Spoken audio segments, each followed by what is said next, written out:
how you can use templates in the CapCut application on your computer. Begin by opening the CapCut PC app. Once CapCut is open, find and access the template section on the main homepage.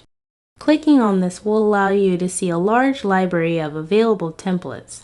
You can enter keywords to search for a template based on your needs. When you find a suitable template, click the Use Template button.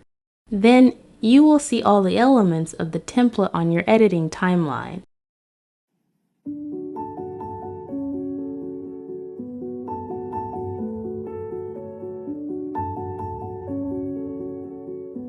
You can click Replace to swap any element with your own media.